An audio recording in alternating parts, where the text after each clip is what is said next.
Oke, selamat siang, kembali bertemu saya dengan Mas Medok. Di sini saya akan meliput acara petani porang seluruh Gunung Kidul. Ini acaranya di tempatnya Pak Warno, Ponjong Gunung Kidul tepatnya ini. Semua ini adalah para pengurus petani atau pengurus tani porang di Gunung Kidul. Seperti apa konsep dan prospek kedepannya di Gunung Kidul, nanti kita tanya-tanya.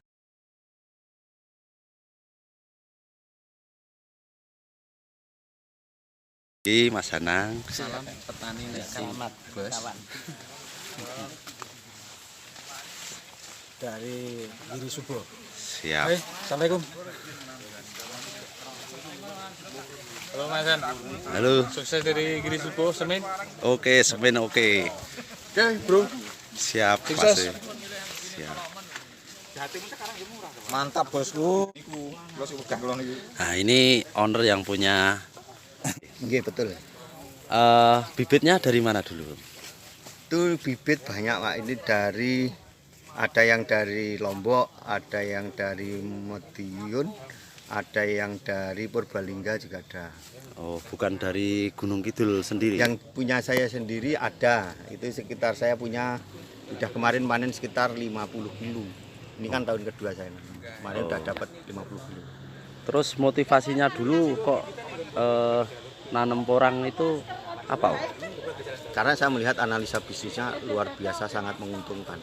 Jadi dalam 1 hektar itu untuk dapat 1 miliar seperti di YouTube. Setelah nanam ini dari hasil ini jadi hasil yang luar biasa. Pangsa pasar yang masih sangat luas dan belum terpenuhi kebutuhan sampai 25%, saya tekad untuk nanam porang. Untuk ke depan maksudnya perkembangannya apakah sendiri atau mengajak warga sekitar biar ikut merasakan atau ya, gimana? pasti saya nanti tetangga, teman, rekan kerja, yuk jangan sampai hanya sebagai penonton, pasti kita motivasi untuk nanam. Atau entah dengan cara apa nanti pasti rekan-rekan kita ajak dan pasti nanam. Untuk kedepannya harapannya Mas Nano di Gunung Kidul mau seperti apa? Gunung Kidul saya harap nanti petani nanam, dan saya yakin dengan nanam porang petani Gunung Kidul akan sejahtera. Dan setelah banyak petani nanam pasti akan berdiri pabrik di Gunung Kidul itu, sehingga harga porang akan terangkat. Distribusi porang tidak jauh untuk penjualannya. Siap. Ya, ini saya promosinya untuk menanam lahan di Gunung Kidul itu banyak sekali yang ditinggal oleh para pemiliknya ya. Merantau ke Jakarta itu banyak sekali yang digunakan. Nah, itu yang mau kita urus, mudah-mudahan ke depan Gunung Kidul dengan porang sejahtera. Ya, saya harapkan yang merantau dan tanahnya diabaikan di Gunung Kidul tanami porang. Untuk kerjasama, jadi sama-sama yang punya tanah nganggur tahu-tahu terima duit, ya, penduduk sekitar sejahtera, dapat duit juga, ya, dapat rezeki lah.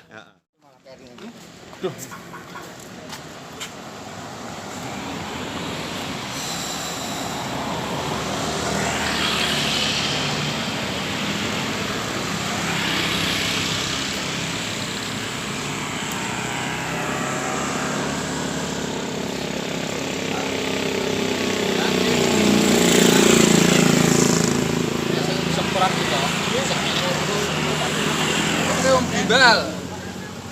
Sampai wartawan baru.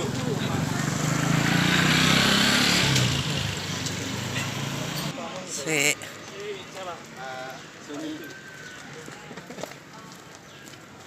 Oh Pak Suni.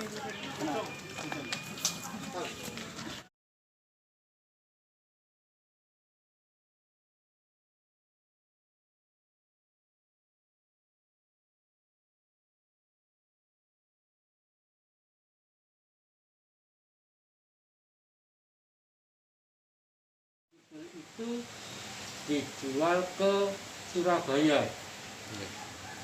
antara 6 sampai 8 truk tiap hari, itu mulai tahun 85. Nah, puncaknya pada tahun 2017 itu orang diambil tanpa seleksi lagi. Kalau dulu masih diseleksi, yang besar-besar diambil, yang kecil ditinggalkan. Tetapi memasuki tahun 2017 itu sudah booming porang, maka porang secara membabi buta diambil keluar Gunung Kidul. Sampai bibit yang sudah tumbuh di lahan itu dibawa keluar ke Gunung Kidul, yang dimanfaatkan oleh oknum-oknum yang kurang bertanggung jawab untuk mengambil keuntungan sendiri. Harapan kita, mari kita edukasi petani, sama-sama kita berjuang merumahkan kembali orang Gunung Kidul. Kalau kemarin kita kehilangan orang, maka sekarang teman-teman kita di P3N ini mengambil bibit dari luar untuk ditanam di Gunung Kidul. Jadi insya Allah Gunung Kidul makmur bersama porang. Kualitas porang, bahwa porang Gunung Kidul itu kualitasnya nomor 1 di Indonesia, bahkan di Asia. Kenapa? Karena kondisi lahan yang untuk nanam porang di Gunung Kidul itu kadar P dan K-nya paling tinggi. Jadi ketika kita bandingkan porang Gunung Kidul dengan porang Madiun misalnya, atau Bojonegoro, sama-sama beratnya, sama-sama besarnya. Nah, misalnya sama-sama besarnya, maka kandungan glukomanan maupun berat jenis porang itu akan lebih berat Gunung Kidul. Itu terjadi, bisa panjenengan buktikan dengan produk kacang kita, kacang tanah kita.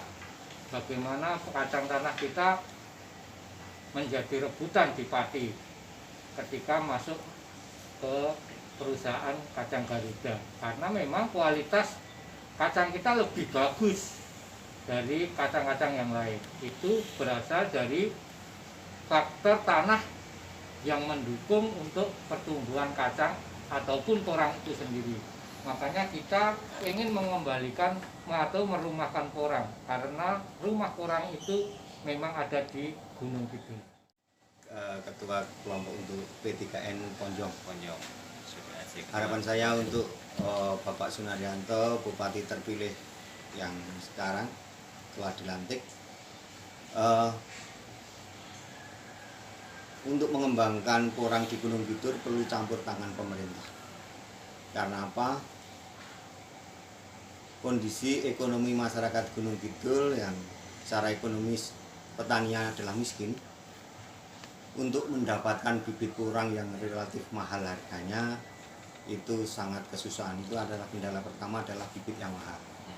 Seandainya Dinas Pertanian ataupun dari dana yang ada itu dialokasikan untuk subsidi bibit atau pembagian bibit gratis bagi petani, itu sangat diharapkan agar porang di Gunung Kidul dapat semakin banyak jumlah penanamnya. Berawal dari apa ya, kita tersentuh terhadap petani Indonesia itu. Apa aja komoditas pertanian ternyata itu tidak bisa mensejahterakan masyarakat. Kumpullah 6 orang pada saat itu, bulan Maret kita kumpul di Borobudur. Kita membicarakan piye iki, ayo kita bentuk suatu organisasi. Di Magelang maupun Hotel Borobudur Jakarta Pusat. Di Magelang aja, di Magelang. Di situ kita di rumah makan kumpul, kita diskusi di situ piye carane ben petani iki secara teko porang iki. Ya lek jalan dhewe-dhewe ibarat lidi, mudah dipatahkan dan tidak bisa berperang apa-apa kalau seandainya bergerak sendiri-sendiri tanpa ada ikatan atau asul. Makanya ayo bareng-bareng kita ikat jadi dalam satu ikatan, ben kita kuat, tidak mudah diintervensi, tidak mudah dipermainkan oleh investor atau apapun siapapun itu. Kita akan kuat untuk petani sejahtera. Terbentuklah di situ akhirnya singkat cerita perkumpulan petani penggiat porang Nusantara yang sudah berbadan hukum, ya, sudah Kemenkumham, ya, dan masing-masing DPC ini udah di Kesbangpol sudah Pak ya, sudah didaftarkan. Nah, itu dan akhirnya yang gabung di situ karena kita visi misi yang bagus. Pak Profesor Dadan Intan, Profesor Suwarji, Profesor Suman, Profesor Eni, Dr. Sumarwoto, Dr. Sirahayu, orang-orang top, orang-orang akademisi kabeh gabung bareng-bareng di P3N. Dalam artian di sini kita kerja bareng piye ben goal dengan porang ini petani sejahtera. Nah, tapi konsepnya kemandirian. Kenapa kita konsepnya kemandirian? Karena selama ini terlalu besar intervensi, terlalu besar peran masyarakat terhadap petani, pertanian yang lainnya ya, kayak tebu dan lainnya yang sudah saya sampaikan tadi, ternyata nggak bisa membawa petani sejahtera karena terlalu banyaknya intervensi. Petani akhirnya tidak mandiri, petani tergantung anek pupuk, gak enek pupuk bingung, gak dikai bibit bingung, jadi akhirnya jadi petani pengemis, petani-petani yang cengeng. Selama ini karena terlalu besar intervensi pemerintah terhadap petani, petani jadi cengeng. Ini yang kita mau keluar dari zona nyaman itu, jangan sampai petani porang itu jadi petani cengeng. Petani yang mandiri dan bermartabat. Nah, konsep-konsep seperti itu kita keluar sendiri, pemerintah nanti bisa bantu kita, tapi proses bantuan masyarakat pemerintah adalah hibah aja langsung. Hibah untuk kita kelola dan itu juga semuanya untuk petani. Bukan sampai intervensi subsidi pupuk ini enggak, karena sebenarnya bertani porang itu kita memanfaatkan alam yang ada ini udah cukup,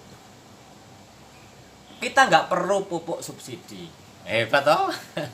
Yang semua petani selalu bingung kalau nggak ada pupuk ini, kita nggak perlu. Apa kita bisa sekali, karena apalagi di Gunung Kidul, alam di Gunung Kidul itu sangat mendukung sekali untuk pertanian sehat. Semuanya ada di situ, kandungan semuanya ada di situ. Mau unsur kan kalau bertani itu harus makro mikro. Makro itu NPK, ada semua di alam Gunung Kidul. Mikronya juga ada semua di alam Gunung Kidul. Dari proses kimia dan biologi yang terjadi, proses tanah yang secara alamiah ada itu. Nah, jadi petani ini sebenarnya mandiri semandiri. Selama ini ternyata karena campur tangan atau memang kewajiban berat pada saat itu ya terlalu besar, akhirnya menjadi petani-petani kita tuh cengeng dan gak mandiri dan jauh sekali, dan sudah berpuluh-puluh tahun kita sebagai negara agraris, negara pertanian, tapi ternyata petaninya nggak sejahtera, sangat miris sekali.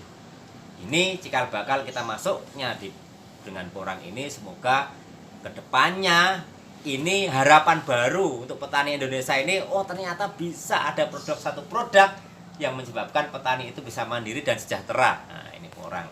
Itulah kita akhirnya kumpul di situ, dan sekarang kita sudah di 33 provinsi. Tinggal kurang satu. Ya. Dan di Gunung Kidul sendiri, kecamatan di Gunung Kidul ada berapa? 18 kecamatan, dan semuanya sudah terbentuk DPAC, Dewan Pimpinan Anak Cabang. Dan nanti dari DPAC nanti akan terus bergerak sampai 144 desa di Gunung Kidul, semuanya terbentuk ranting-ranting. Luar biasa, begitu besarnya kalau kita mau bersatu ya. Waduh, kekuatan yang sangat-sangat luar biasa.